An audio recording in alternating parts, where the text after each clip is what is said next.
Guys চলে আসলাম এবার তৃতীয় ভিডিওতে আসলাম মোহিনী তাজে। আমরা এখন মোহিনী তাজের ভিতরে ঢুকতেছি, তার আগেই চলে গেছে আমাদের টিমের যারা টিম মেম্বার, বাকি মেম্বারগুলো। ভিতরে যাচ্ছি গাইস, দেখি কি হয়, চলুন।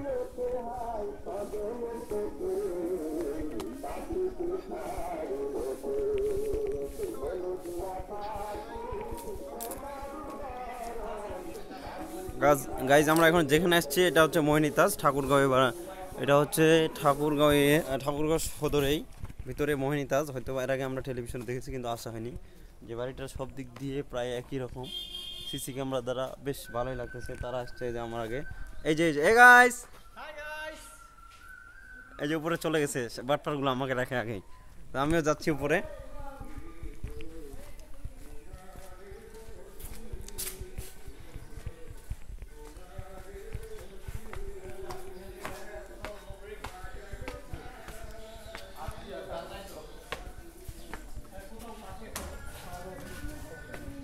নাইম, হাই, আমরা মোহিনী তাজে এসেছি। জায়গাটা অনেক সুন্দর যদিও, তবে একটা প্রবলেম হচ্ছে কি, জায়গাটার স্পেসটা অনেক বড় আছে কিন্তু রিসোর্টগুলো অনেক কম। যেমন এখানে শুধু আছে একটা ট্রেন আছে, একটা বড় দোলনা আছে, নাগরদোলা আছে, এইটুকুই ঘোরার জন্য, ওইটুকুই। তবে জায়গাটা অনেক বড় আর অল্প জায়গায় অনেক কিছু। সব থেকে আকর্ষণীয় বিষয় হলো এই কক্ষটা, যেটার ভিতরে আমরা এখনো যাইনি, তবে যাব।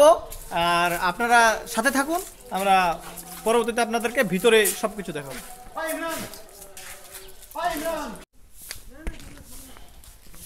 এই গাইস চলে আসলাম, এবার আমরা মোহিনী তাজের ভিতরে ইন করতেছি, দেখি আপনাদের কেমন লাগে। এই হলো সেই মোহিনী তাজ, যেখানে আসার জন্য আমরা এতদিন রিয়া করতেছিলাম। ভিতরের রিয়াটা অনেক সুন্দর, বেশ। এখানে আসলে কেউ এমনি থেকে বলতে পারবে না যে কোন দিকের কী অবস্থা। সিঁড়ি ভাই সিঁড়িটা কোন দিক? ও পাইছি। হ্যাঁ, এখানে মানে এমনও এখানকার ভিতরের অবস্থাটা আমি কিন্তু ভুলে গেছিলাম। আমি এই যে ওই দিক চলে গেছিলাম, সিঁড়িটা বলতে পারি না, এখন আমি উঠতেছি।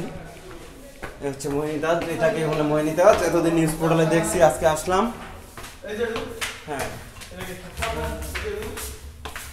মোহিনী তাজ ভাই। আপনি এখানকার থাকার রুম আছে নাকি ভাড়া দেয়? হ্যাঁ, মানে হোটেলের মতো নাকি?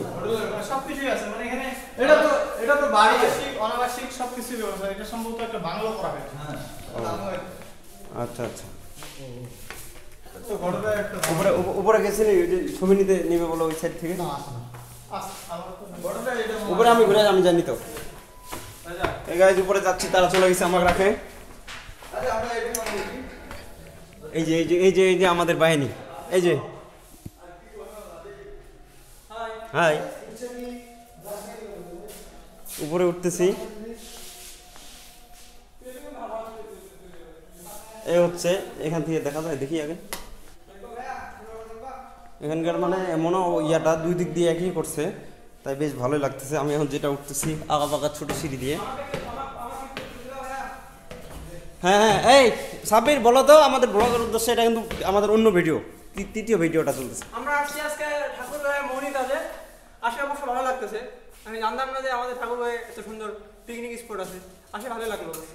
আপনারা সকালে আসলে মানে আনন্দ উপভোগ করতে পারবেন। এই লকডাউনের বাসায় যারা বোরিং হয়ে গেছেন তারা সবসময় আসতে পারবেন, সমস্যা নেই। অনেক আকাশ, আজকের অনুভূতিটা একটু জানতে চাচ্ছি। আজকের অনুভূতিটা বলতে কি, যে আমি কখনো এটা দেখিনি। আজকে আমার জীবনের প্রথম এখানে আসা হলো ফ্রেন্ডের সাথে। আমরা এখানে 7 জন এসেছি, আমাদের ফ্রেন্ডগুলা দেখতে। আসলে এখানে এসে সব কিছু ভালোই লাগলো। মোটামুটি আপনারাও আসতে পারেন, বাট খুব ভালোই লাগলো আর কি, অনেক সুন্দর। মোহিনী তাজের উপরে উঠছিলাম, মোহিনী তাজের যে বাসাটা, সেটা থেকে আমরা এখন নিচতলায় নামতেছি, এরপরে বাইরে বের হয়ে যাব। তো আপনাদের জন্য ভিডিও ছিল আজ এই পর্যন্ত। এখানে অনেক কিছুই ওয়াশের ব্যবস্থা আছে। এখানে যে ওয়াশের ব্যবস্থা আছে, আমাদের সাব্বির ভাই ফটো তুলতেছে। আমাকে দেখতে পাচ্ছেন, এই যে দেখেন, এই ভিডিওতে আমি ক্যামেরায় ছিলাম না, এই যে আমি এটা দেখ বাইরে ওরা দাঁড়ায় আছে ওখানে, ভিউয়ার্স এখানে দেখতে পাচ্ছেন। এখানে এই যে ঝর্নার সিস্টেম দিচ্ছে তোমার ট্যাপের পানি দিয়ে, এরপরে সিঁড়িটা বেশ ভালোই লাগছে। আপনারা দেখতে পাচ্ছেন পানি ছিটকাচ্ছে। এবং এই যে মোহিনীতাজের যে সামনের যে লুকটা আপনারা দেখতে পাচ্ছেন, এই যে এই লুকটা, এটা মানে সব দিক দিয়ে তো ভালোই লাগলো দেখে আর কি।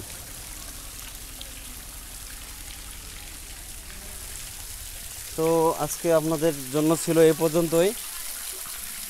পরবর্তীতে নেক্সট কোনো ভালো টপিক নিয়ে, ভালো ভিডিও নিয়ে আবারও আসতেছি আপনার সামনে। আজকে পর্যন্ত ভালো থাকবেন।